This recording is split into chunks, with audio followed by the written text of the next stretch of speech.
morning. Good morning. morning. Good morning. And happy Mother's Day. Thank you. Thank you. And this is also in church world Good Shepherd Sunday. So I thought appropriate if we began with the 23rd Psalm. So please join me. The Lord is my shepherd, I shall not want. He maketh me to lie down in green pastures. He leadeth me beside the still waters. He restoreth my soul. He leadeth me in the paths of righteousness for his name's sake. Yea, though I walk through the valley of the shadow of death, I will fear no evil, for thou art with me. Thy rod and thy staff, they comfort me. Thou preparest a table before me in the presence of mine enemies. Thou anointest my head with oil. My cup runneth over.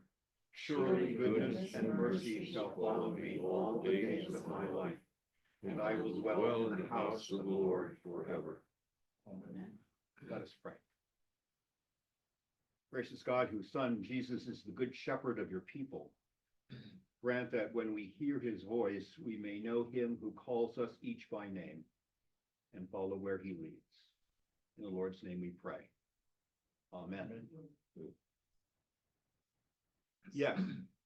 The Lord is my shepherd, I shall not want. I do not understand English very well. What does it mean, I shall not want? You have what you need. So I've got plenty. Yes. Thank you kindly. How many of you know Wendell Berry?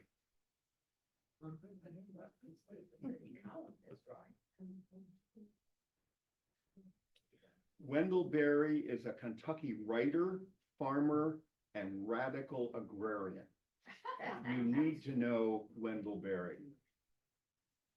He wrote, I don't think it is enough appreciated how much an outdoor book the Bible is. It is a hyperthral book, such as Thoreau talked about. A book open to the sky. It is best read and understood outdoors, and the farther outdoors, the better. Or that has been my experience of it. Passages that within walls seem improbable or incredible, outdoors seem merely natural. This is because outdoors we are confronted everywhere with wonders. We see that the miraculous is not extraordinary, but the common mode of existence. It is our daily bread. Today we go outdoors, where we are confronted everywhere with wonders. And our guide is Beth Norcross, who with co-author Leah Rampey has recently published Discovering the Spiritual Wisdom of Trees. Beth, your book brought back a happy memory for me. For a lot of years, I directed a wilderness church camp in Starks, Maine. The chapel was set on a hillock in the midst of a magnificent old-growth hemlock grove. We sat on log pews surrounded by towering trees. We called them the matriarchs and the patriarchs. I asked the children to find a tree and spend time with it. That was 25 or 30 years ago. You were ahead of your time. A few years later, a young mother with her little girl stopped me in the aisle of the grocery store. She said, I was one of those little kids at camp. I love that chapel with the big trees. Beth Norcross will introduce us to what that mother found when she was a little girl. And Ann Ledyard will introduce Beth to us. Yeah, thank you, Skillet. Beth is a longtime friend of mine, so it gives me great pleasure to have her here at this church. We were longtime friends at our Foundry United Methodist Church over in DC for many, many years.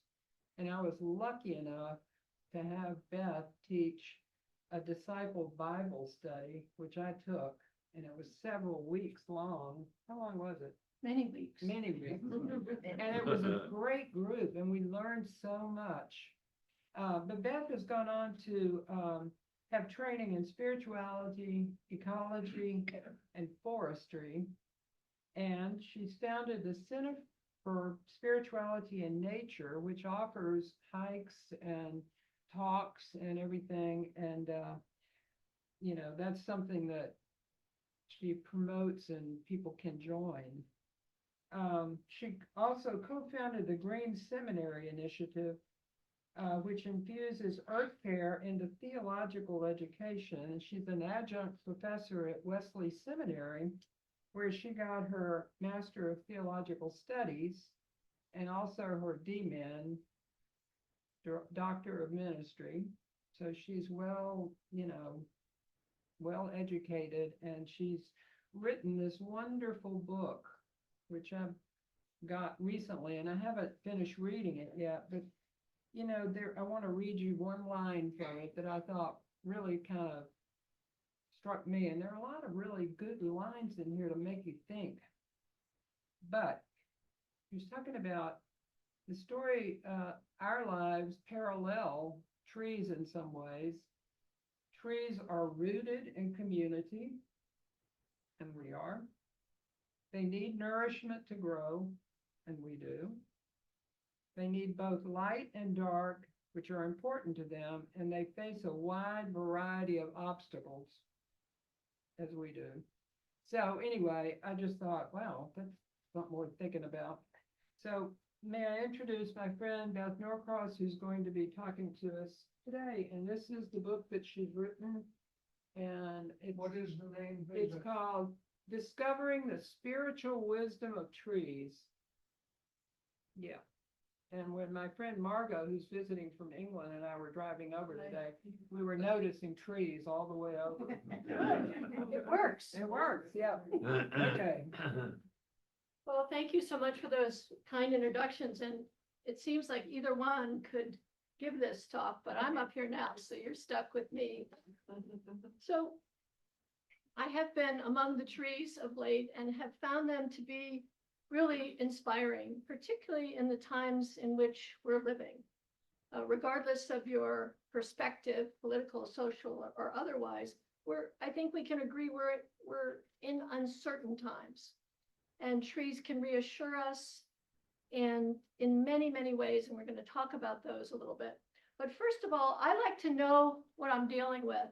So we're going to go around, if you will. Feel free to pass, always. It's our,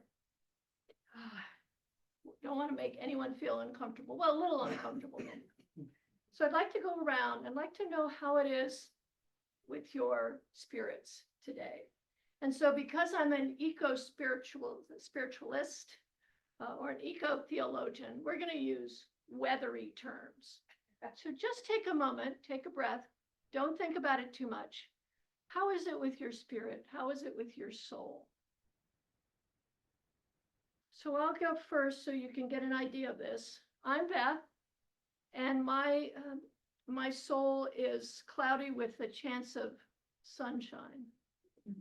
Okay, so we're just going to go and do this quickly, and that's a way of kind of grounding us a little bit in the topic. So how is it with your soul today?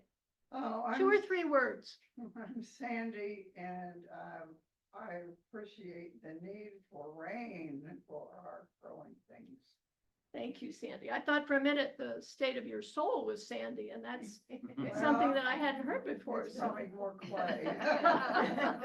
Thank you. Anne, I'm feeling sunny today. Sunny, and Margot? Really sunny, tired but sunny. Sunny. And I just encourage you to go deep within. What's going on down here? As I talked to God this morning, I felt the world was in Good shape. but it's always uneasy, this world. An uneasy Not world. just occasionally, it's all the time. Thank you. So 2 or 3 words on this.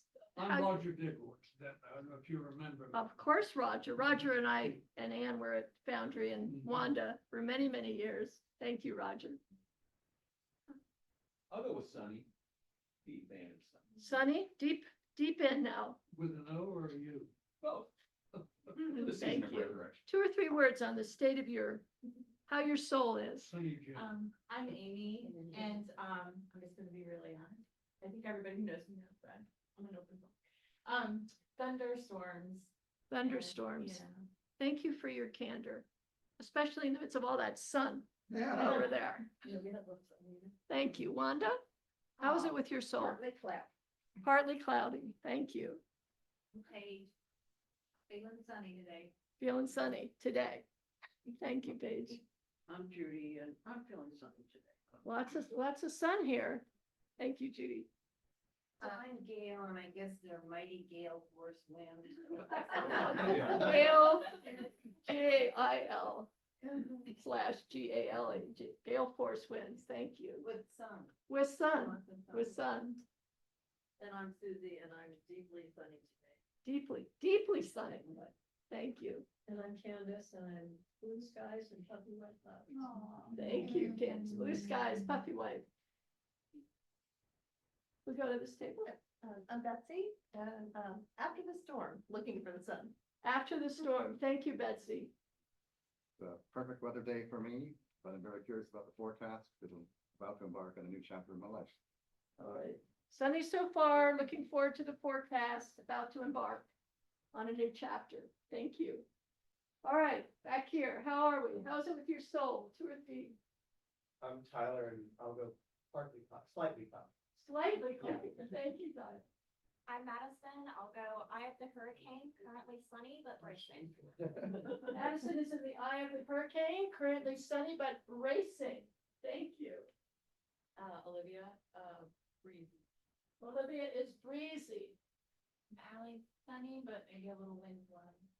Sunny, a little wind blown. Matthew, it's sunny. Matthew is sunny. Thank you, Matthew. I'm Ian, it is sunny, 75, it's like free. I know. It is very specific. Sunny, 75, bright sky. Thank you. Scott, how is it? Pressure's dropping and probably a storm front coming. All right, stay away from Scott today. That's all right. Maybe Scott needs a hug. Yeah, thank you, Scott. So I thought we'd start today. Thank you for that. I think Wait, that's wait, good. wait, wait. Oh, We get- oh, I skipped a whole table here. Yeah. Sorry about that. I'm Ron. Cloudy with intermittent storms and clearing and sunshine and storms, clearing and storms and There's clearing. a lot going on in there. Clearing and storms and intermittent rain and all manner of things. Thank you, Ron. Hi, I'm Mary Ann and it's sunny, but there may be a storm coming. Sunny, but a storm coming. Thank you. Martha Bess, and I echo, it's sunny today, but there's that sense that a storm is moving in. Sunny with a sense that a storm might be moving in. Thank you. I'm Mike, hoping for good change. Mike is hoping for good change. So did I miss anybody? Thank you for your patience as I run around the room here. Well, I asked Scott, I said, Scott, may I do a guided meditation to begin? And he assured me that that was okay. So let's us just take a breath together. We're going to breathe in the oxygen from the trees that's being provided together in community. And breathe out the carbon dioxide, which is being absorbed by the trees and other plants through. And then in we go again. Feel that O2. Get that CO2 out of here. And just breathe normally in and out. In and out. You might close your eyes if you'd like, if it feels comfortable. Drop your lids. Perhaps you'd like to look outside at the trees, your choice. As we breathe together in community, in and out, in and out.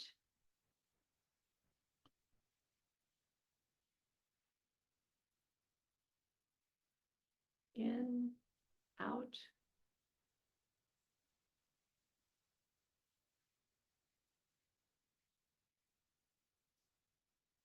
As you take a breath in, I'd like you to invite you to feel it from the head all the way down to your toes. Just a very brief body scan from your head down to your toes. You might wriggle your toes.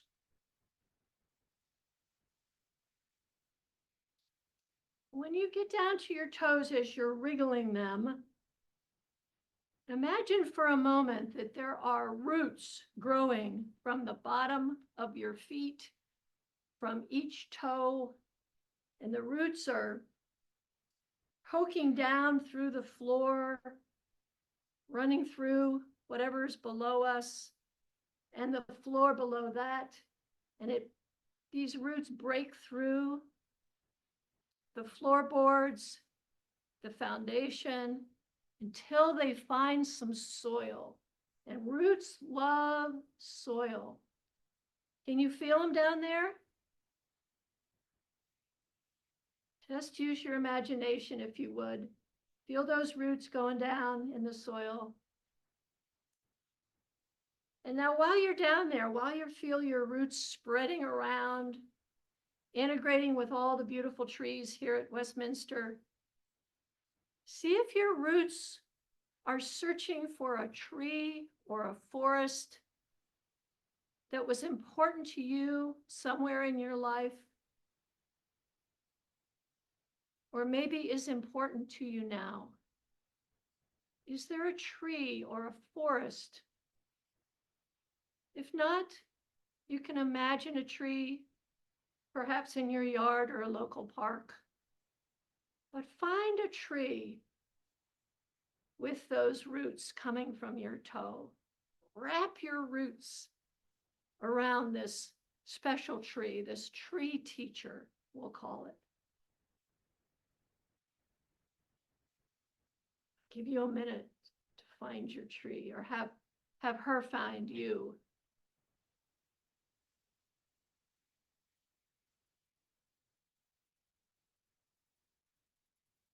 And as you encounter this special tree, some of you haven't been with her lately, or him. Spend some time. Use each of your senses.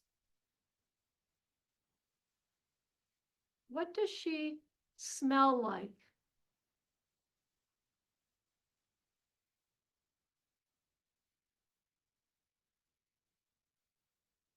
Put your hands inside her bark. What does she feel like?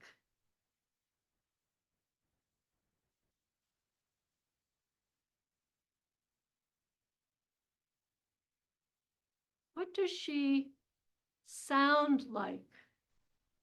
What sounds do you hear with this special tree?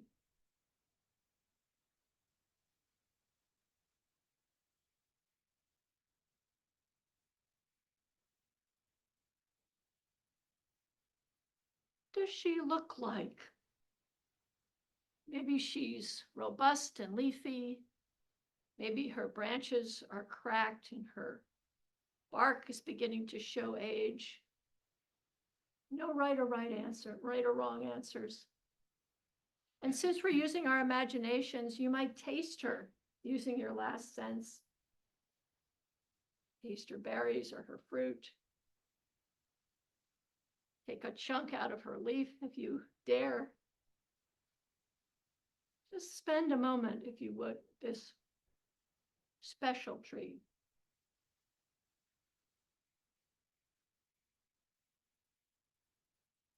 Your roots are so entwined with hers.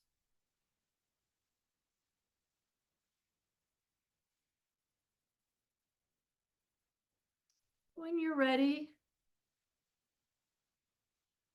keep yourself entwined with that tree, if you will, and bring yourself back to this place. And when you're ready, open your eyes and look around.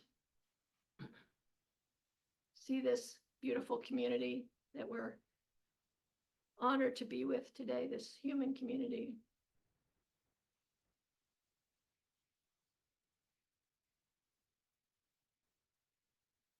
So I wonder how many of you were able to find a special tree? Almost everybody? No? Some not, and that's okay. So we have a big group today. Are there one or two of you who would like to share their special tree?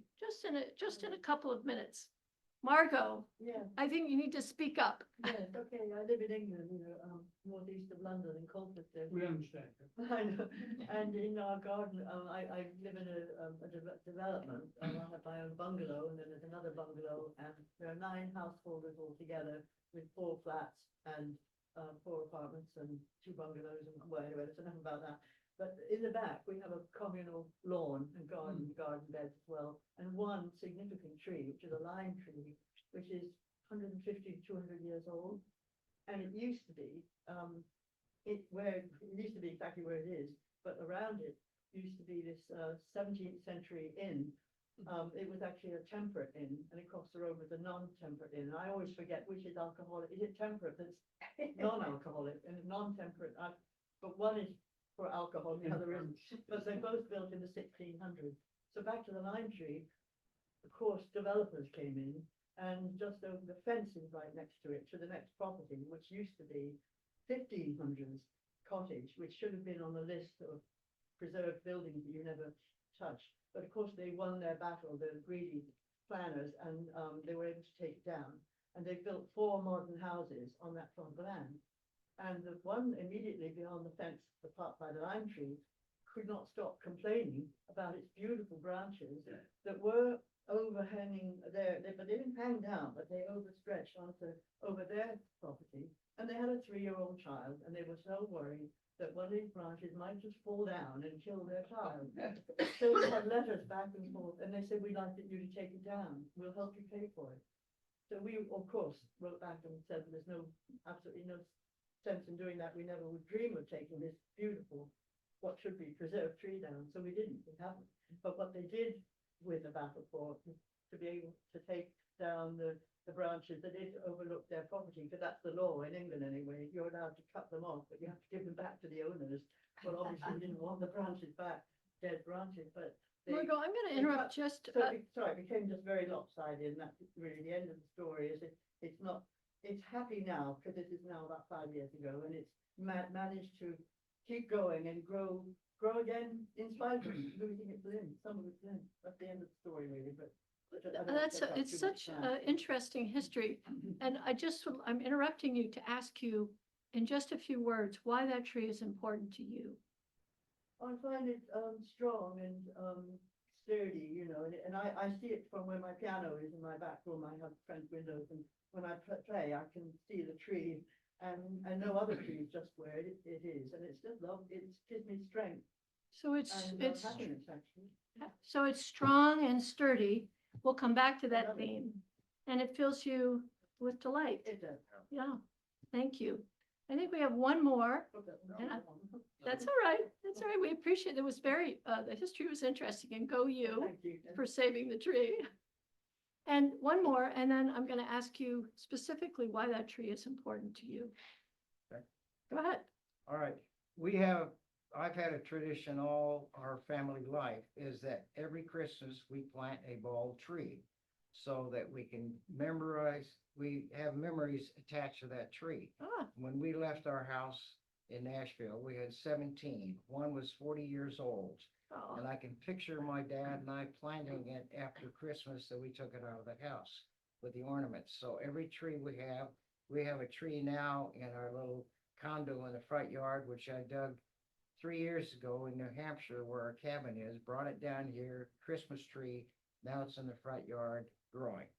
So we're attached to the trees through memories of the kids around it, us, Christmas, so forth. That's my bond with these trees. so what a lovely story that through the ages, these trees have bound you. Yeah. To family memories and all manner of. Yep. Yeah, thank you. Some live, some don't, but Well, and we're gonna get to that too. So I wanted to thank you for that. I've rarely run across a group where no one had a tree memory. They're very important in many ways to many of us. There's something about trees. There's something about trees, be it a little Charlie Brown Christmas tree that inspires us to, keep going. And we'll see some photos of in a minute of a beautiful sequoia that makes us feel a little bit humble. So trees have a rich tradition. I'm going to just speak briefly about this because I wanted to just talk a little bit about the biblical tradition of trees, but I really want to get into the spirituality of trees and try to get out of our heads a little bit. But from the very beginning to the very end of the book, trees were very present. Let's see, I might catch some of our pastors. What day of creation? In the first creation, as you know, there are two creation stories. The older creation story is second in the biblical tradition. So that in this first priestly narrative, very orderly, what day did trees come along? Anybody have a guess? Day 3. Thank you. Very good. Day 3. But it's very interesting what happened on day 3.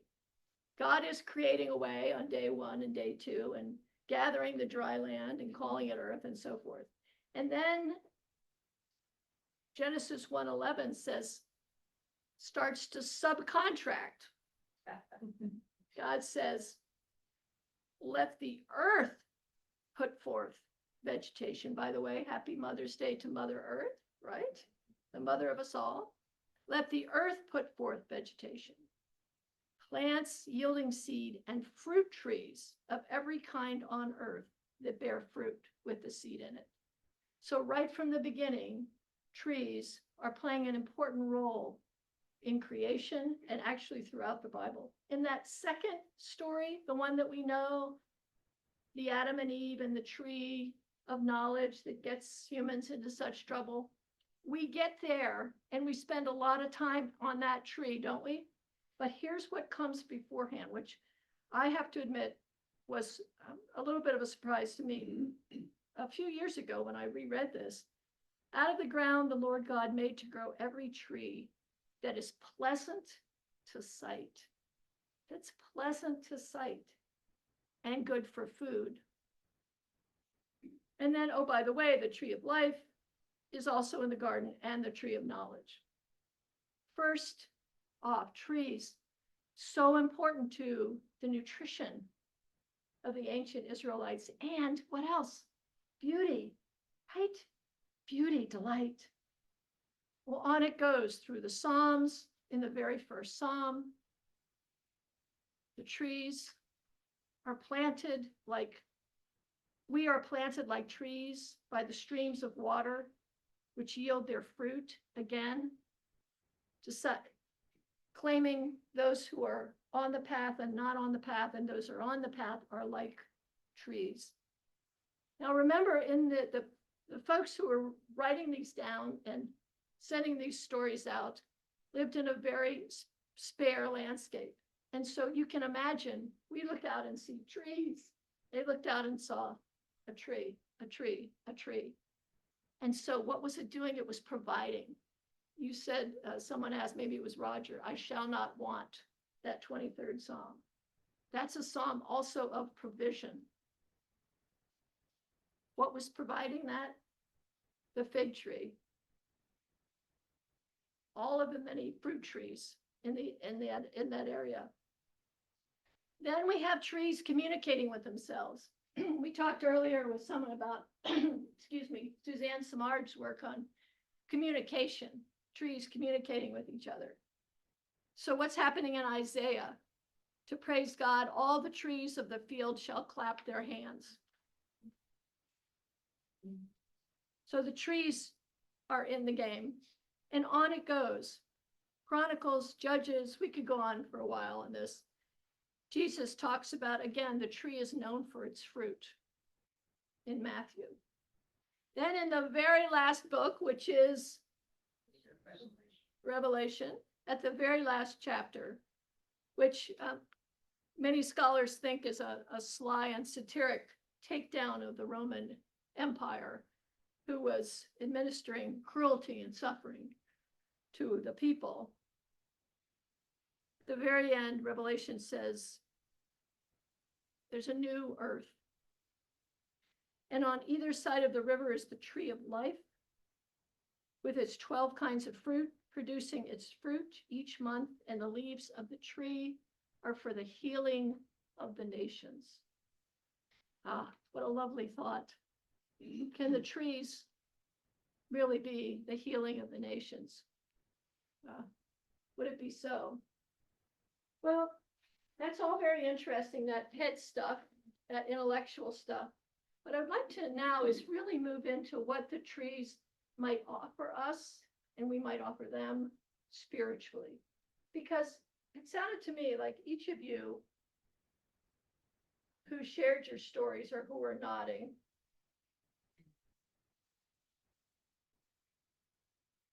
there was not an intellectual connection per se. I mean, yeah, maybe, but I heard more of a heart connection. So let's take a look, if we could. This is just a few lessons from this book that Scott talked about.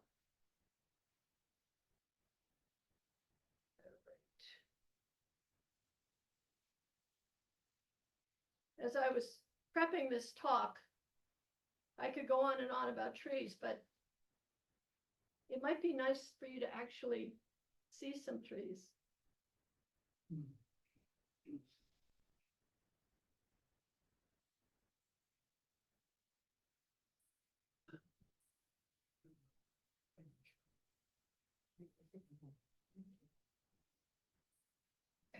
Okay. Put that over there so we can see. The wisdom of trees for our times. The trees in biblical times had their own functions, right? We want to look at the wisdom of trees, what trees offer us, as Margot said, sturdy, strong, and others of you connecting to the past, those memories. What kind of wisdom do trees offer for these times? We could use some wisdom, couldn't we? Change.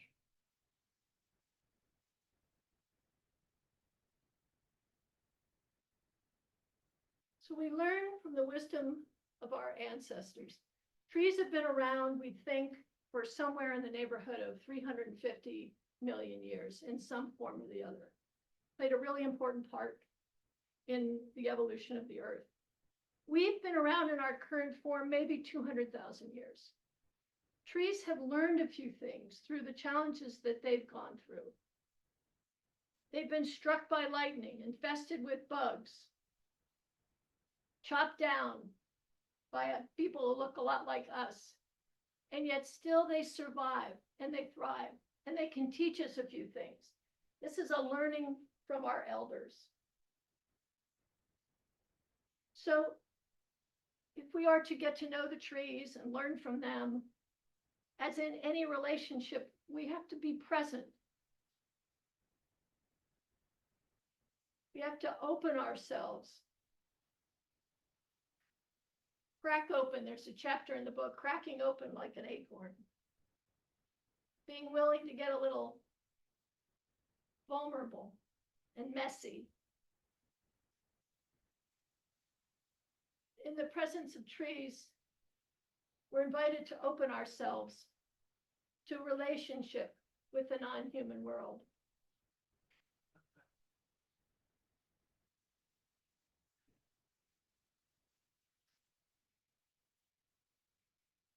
So why? So that we can come to know the tree and see that she too bears the imprint of the holy. That's what the Bible tells us. God's fingers are on God's creation, within God's creation.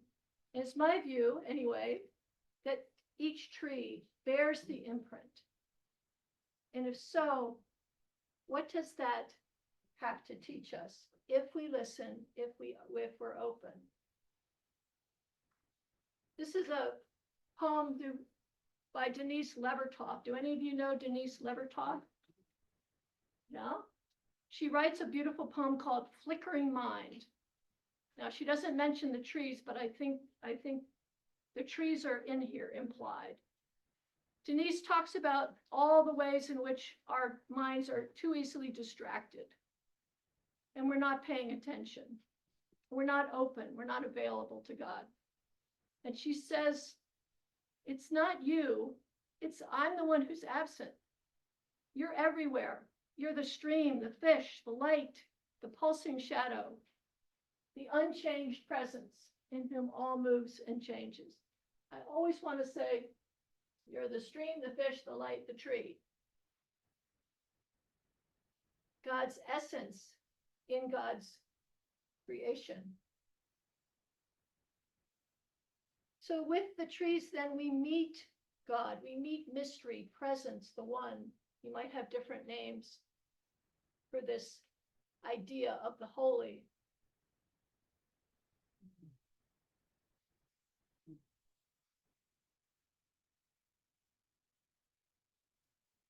So as such, trees can teach us so much, as they taught Margot or inspired Margot. The trees teach us about, first of all, about adaptation and acceptance. These are lessons that are appropriate and good for our time. The adaptations that we are making and having to make. This is a tree in the Shenandoah National Park. How many have had life journeys like this tree? Yeah, I heard some thunderstorms in there. You grow up for a while, it's looking rosy, you're heading to the light, and then what happens? Something pulls you down away from the light. And then maybe you have to go sideways for a while.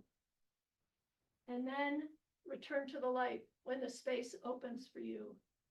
I found this tree really, really inspiring in times when I needed to know that I too would be okay, even if I were in a downward path, that I'd get back to the light. So adaptations. Check this one out.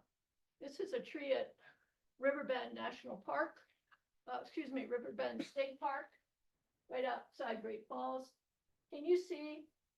Have there been times when you just grow right parallel to the ground? You're still growing, you're still searching for the light,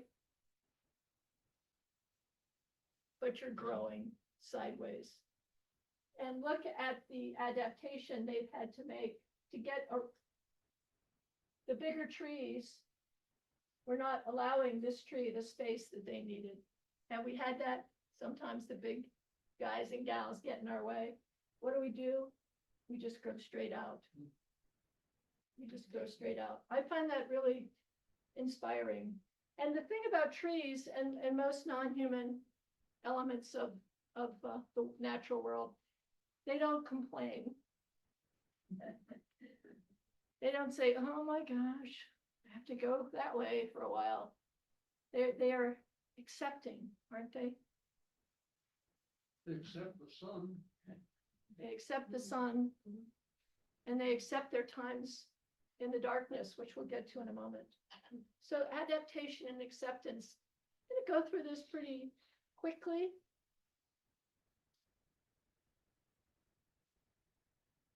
And we're inspired by the tree's resilience.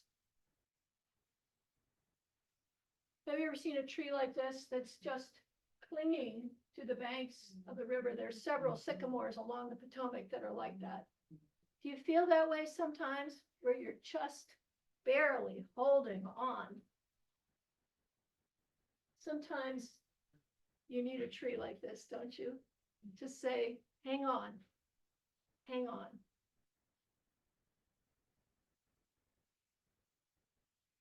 This is a photo I took this summer out in the sequoias. These trees, in terms of resilience and adaptation, they've evolved a very thick bark that helps them because they need the fire to clear out the undergrowth. So, but look at this, these trees are all living and thriving, but can you see the fire damage that's happened? Do you feel like that? Have there been times in your life where you felt like that? Yeah? Maybe applying to college? Or final exams, pressure from parents and friends and such. You just feel beat up. And these sequoias say, keep going. You'll get there. And these are thriving now. If I could have gotten it all in the same, they're so big. You could see the beautiful needles above. What was that first part of Genesis 2 in that very old story, right before we got to the tree of knowledge? Delight. Yes, the tree of life and delight. That the trees are not just giving us object lessons on how to hang on, but to remind us how much joy and delight there is. This is a pastor who was attending one of my classes, and I don't remember what she was very excited about that black locust tree in front of her for some reason. But it's out there. Sometimes I get consumed by the news and everything that's going on in the world, and I forget, head up and to look for joy and delight. Just a few delight. This is a red bud, as many of you know, just graced us in the spring. Isn't it just the most beautiful thing in the world? And the autumn leaves, of course. So much beauty through all the seasons. Trees also teach us about humility. We're back in the sequoias now. It's very hard to be arrogant among these brothers and sisters, these kin of ours. They've lived for hundreds, if not thousands of years. And when I was out there last summer, I was overcome with smallness. Now, I'm a big girl. It's hard to feel small, but it was so delightful. It was so wonderful to feel small and not in charge and not responsible. I think we've collectively can agree that we've environmentally gotten too big for our britches. This reminds us of our place as kin in the midst of the world that God created. Also, trees teach us about the importance of community. Many of you know now Suzanne Simard's work and others who have begun to study with great rigor, I might add. She really got put through the paces by her peers, but we now, I think, there is agreement that the trees actually communicate with each other. They share water and minerals and food with each other, and through these fungal networks and through everything that grows above ground as well. Community, so important in the forest, and I can feel it here. So important. Our human community, especially in times of uncertainty. It was 12 degrees, by the way, when I took that shot. Above or below? Above. I don't think I would have been out there otherwise. Community.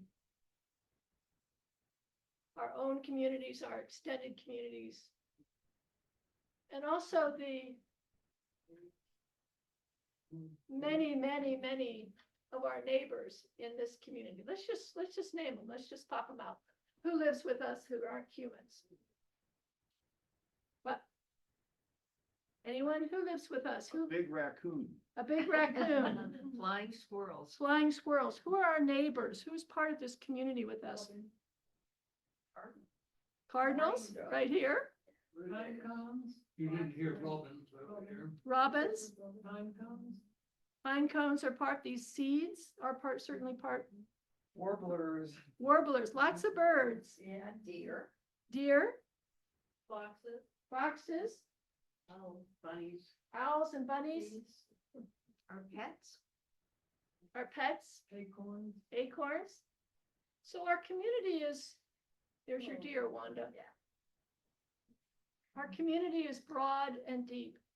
And sometimes we think about our human community, but we have a broader community here that the trees remind us of, and they're so dependent on each other as we are, particularly in uncertain times. The trees also teach us compassion and reciprocity. There was a study done with undergrads, and it's a kind of a funny study. I'll tell you about it if you're interested afterwards, but they concluded that people are more compassionate and kind in the forest than they are in an urban setting. The trees teach us, because this complexity and this community is so vivid, whether it comes in here or comes in here to us when we're with the trees. And reciprocity, when once we see our community, really see other, be it human or otherwise, we consider what our actions, how our actions are affecting our neighbors, our trees, and all of those creatures you mentioned who are dependent on them. How we manage our houses, what we drive. This reciprocation is so evident and so important, and it comes out of our time in the woods.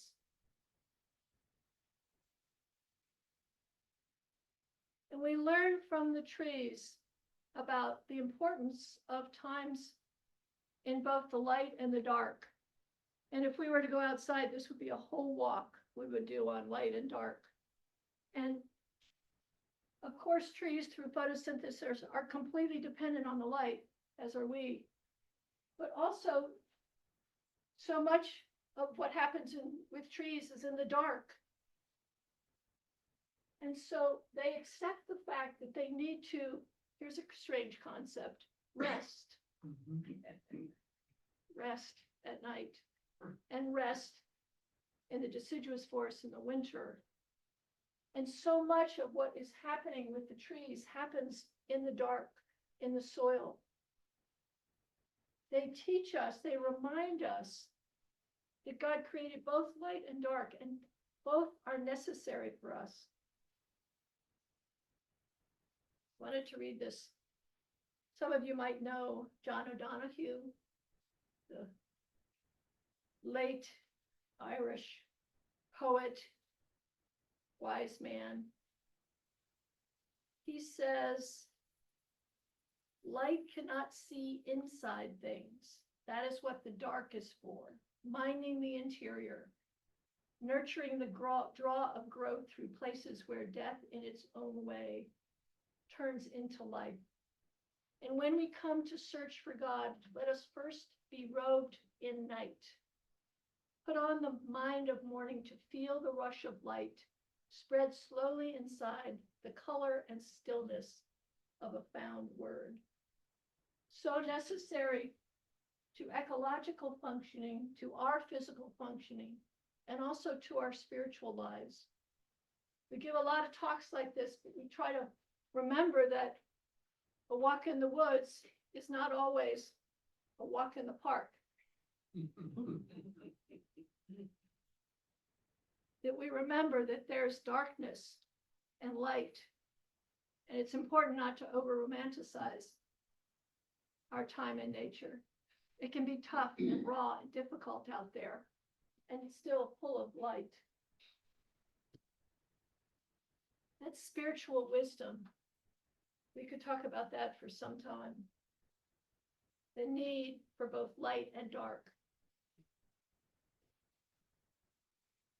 This reminds me, as I look at Jack some years ago, I asked him to give me what he had on death. So, do you remember? You gave me a lot of different texts on death. So important to our understanding. And here in the forest too, we learn about confronting loss and grief, one of the spiritual lessons. And for those of you who have been out in the woods, we talk about this and we look at it and we consider it. We were out last summer with a bunch of climate and faith activists, and they were really strung out. I mean, they were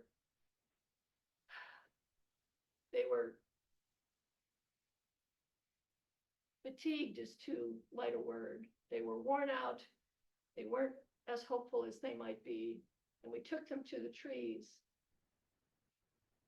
And we invited them to share their grief with trees that had been damaged and decayed. And that may be a place too, where you might find some solace, to take your grief to the trees.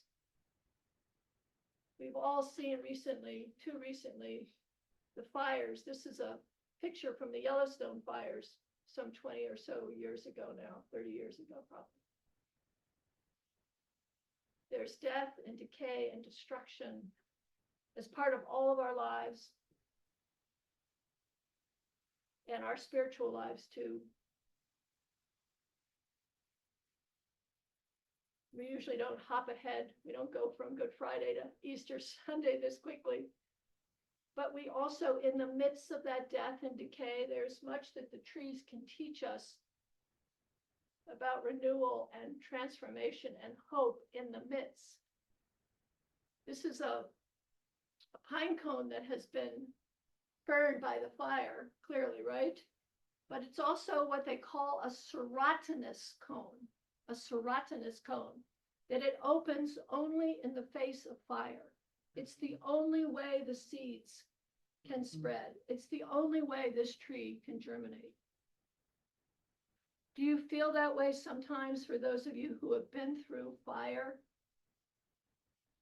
That when you finally come through the fire, that there is some growth, some seed? That's not to say go look for the fire. But there is some moment of renewal for you in the midst of this fire. Serotinous pine cones teach us that, remind us of that. This, by the way, that picture before of Yellowstone on fire, this is what it looks like more recently. All those little lodgepole pines with the fuel burned off. They came back. You can see the dead trees in the background. The trees can teach us the spiritual wisdom of both death and life, and death in the midst of life, and life in the midst of death.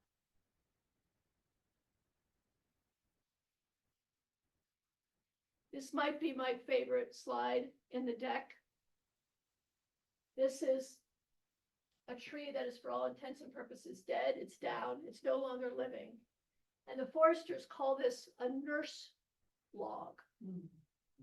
A nurse log. And from this nurse log, you see the moss and the lichen and the little saplings growing from this nurse log.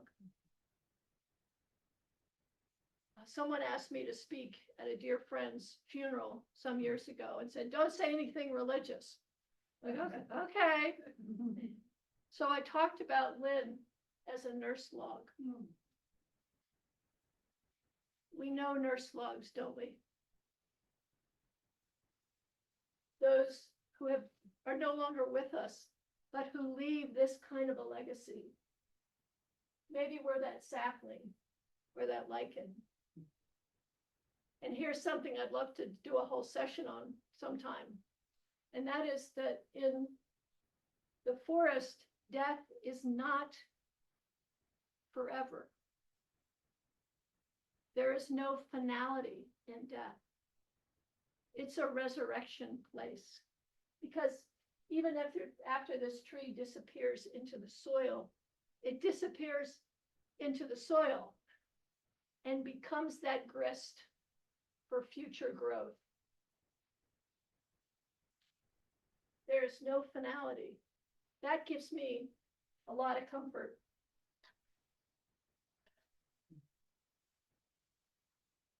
And of course, in the forest, we're comforted and calm. This is a picture of a busy pastor. A lot of busy pastors in these shots who had just, I was doing something, waxing eloquent about something or other, and she just lay down. I'm just going to be with the trees, Beth. That was fine. Where did people go during COVID? Where do people go? They go outside. It's a natural place. We carry with us, I think, that memory of the garden, if you will. Mhm. Where do we want to be when we're troubled? We want to be outside. And there are lots of studies that show that chemicals do all these things to our brains. We want to go back to the garden, don't we?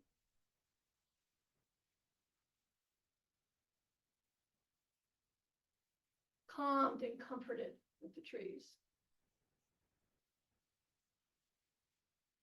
So how do we experience? Well, I've got 2 minutes to tell you that. That's going to be quick though. Go outside.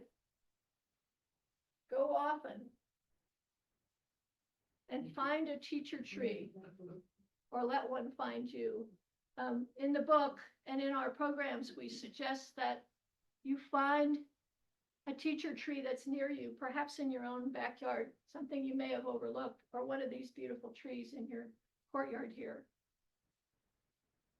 Or let her or him find you. Spend some time. It's not that complicated. We look. We listen. You can take out your sorrows and your joys and share them.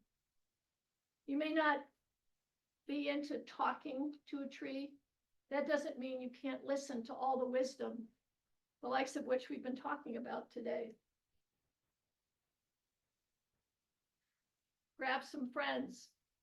In the Center for Spirituality and Nature, I have some little pamphlets here, little postcards. We have spirituality and nature groups. Wouldn't that be fun? Every month or so to go out with people from Westminster and explore the wisdom it's right outside our door. Wisdom awaits. I know that you all need to run off to church. Do we have time for questions? Scott, I'm going to turn it back over to you. Thank you, Beth. Yeah.